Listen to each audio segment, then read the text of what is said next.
চাঁদপুরের মেঘনা নদীর ঈশানবালায় মেসার্স বৃষ্টি এন্টারপ্রাইজের আল-বাখিরা নামে একটি জাহাজে চালকসহ ৭ জনকে কুপিয়ে নির্মমভাবে হত্যা করা হয়েছে। এ ঘটনায় আশঙ্কাজনকভাবে একজনকে ঢাকায় পাঠানো হয়েছে। সোমবার ২৩ ডিসেম্বর রাতে ঘটনার সত্যতা নিশ্চিত করেন জেলা প্রশাসক মোহাম্মদ মুহসিন উদ্দিন। নৌপুলিশের চাঁদপুর অঞ্চলের পুলিশ সুপার কার্যালয়ের পরিদর্শক শেখ আব্দুস সবুর জানান, চট্টগ্রামের কাপ্য জেটি হতে সার বোঝাই করে মেসার্স বৃষ্টি এন্টারপ্রাইজের আল-বাখিরা নামের একটি জাহাজ সিরাজগঞ্জের উদ্দেশ্যে রওনা হয়। সোমবার চাঁদপুরের ঈশানবালা ও মাঝের চর এলাকার মাঝামাঝি মেঘনা নদীতে জাহাজটি নোঙর করা দেখে অন্য জাহাজের লোকজন জাহাজের খোঁজ খবর নিতে যায়। জাহাজে গিয়ে ৫ জনকে রক্তাক্ত অবস্থায় পড়ে থাকতে দেখে পুলিশকে খবর দেয়। পুলিশ ঘটনাস্থলে পৌঁছে ৫ জনের লাশ উদ্ধার করে। সে সময় জাহাজটির বিভিন্ন ডেকে আরও ৩ জনকে রক্তাক্ত ও মুমূর্ষু অবস্থায় পাওয়া যায়। তাদেরকে দ্রুত হাসপাতালে পাঠালে চিকিৎসক ২ জনকে মৃত ঘোষণা করেন এবং একজনকে ঢাকায় পাঠানো হয় বলে জানান সবুর। এ বিষয়ে ২৫০ শয্যা বিশিষ্ট জেনারেল হাসপাতালের মেডিকেল অফিসার আনিসুর রহমান বলেন, যে ৩ জনকে হাসপাতালে আনা হয়েছে তার মধ্যে ২ জনকে মৃত পাই। মৃত ২ জনের মাথায় ও শরীরে ধারালো অস্ত্রের কোপ ছিল। যাকে ঢাকায় রেফার করা হয়েছে তার গলা কেটে দেওয়ার চিহ্ন রয়েছে। এদিকে এই ঘটনায় বিস্মিত চাঁদপুরবাসী রহস্য উন্মোচন সহ জড়িতদের দ্রুত সর্বোচ্চ শাস্তির দাবি জানিয়েছে।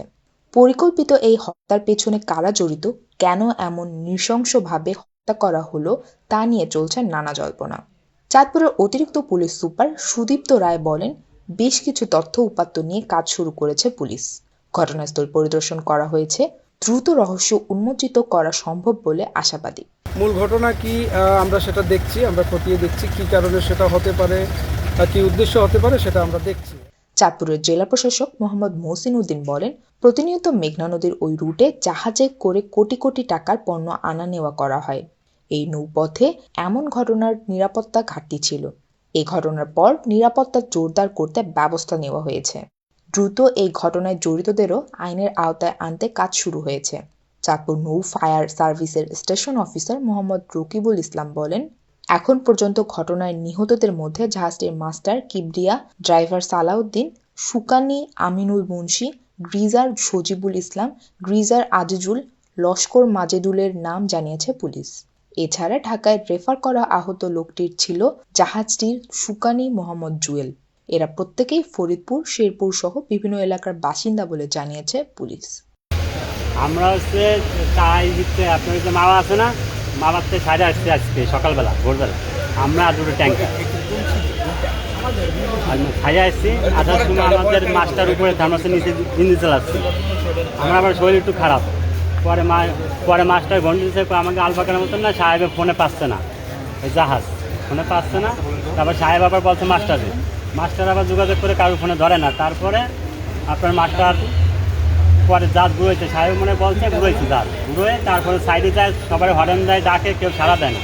পরে যে আমাদের লোকে যায়, জাহাজ ধরার পরে আপনার তারপরে জাহাজে গেছে, যায় দেখি সব মরে রয়েছে আর 2 জন সুস্থ। কিভাবে মরলো মানে কি এটা আমরা বলতে পারি না কিভাবে মরলো। শরীরে কোনো স্পট পাইছে, গলা কাটার দাগ, এই জায়গা মাথায় এই সব পাইছে, আমি বলতে পারি না। গলা কাটা যে বিষয়টা, এটা কি এই জায়গায় একজন এই জায়গায় আছে, এই জায়গায় কাটা একজনেরই কাটা না সবাই কাটা? সেটা দেখি নাই সব। আপনাদের জাহাজের মাস্টার কে ছিল? মাস্টার জাহাজই কি নাম? বাচ্চু মিয়া। উনি কি উনারও কি মেরে ফেলছে? না, সে আছে এমনি অন্য আমাকে পাশে যেটা সেটা মেরে ফেলাইছে। আমাকে একই কোম্পানির জাহাজ বিয়েটা। ও, আপনি অন্য জাহাজের লোক? জি জি, অন্য জাহাজ। পিছনের জাহাজের? হ্যাঁ, আমরা পিছনের জাহাজের। আপনার জাহাজের নাম কি? মুগনি 3। জি জি, একই মালিকের জাহাজ। ওই জাহাজে কি ছিল? ওইটা হচ্ছে সার ছিল। কালকেরা সকালে সম্ভবত ওটা সাইডে আছে, সিলিং করে সিটেগাঙে, চট্টগ্রামে। যাইতো কই এটা? এটা বাগাবাড়ি যাবে সম্ভবত। বাগাবাড়িতে যাবে। আপনারা মানে কতটুকু দূরত্বে ছিলেন আপনাদের জাহাজ? আমরা তো এটা বলতে পারি না, আমরা যে মালাতে। আর ওইটা আসছে কই থেকে? ওইটা আছে সিটেগাঙে। সিটাগাং থেকে ওইটা কই যাবে? ওই আমরা যাবো সিটেগাং, আর ওইটা যাবে বাগাবাড়ির দিকে, পদ্মায় ঢুকতে আর কি। বাগাবাড়ি না নগরবাড়ি দিকে যাবে। আপনার নাম কি বললেন? আমার নাম মাসুদ। আপনি কি দেখতে আছেন? আমি হচ্ছে ইঞ্জিন চালাই নিচে।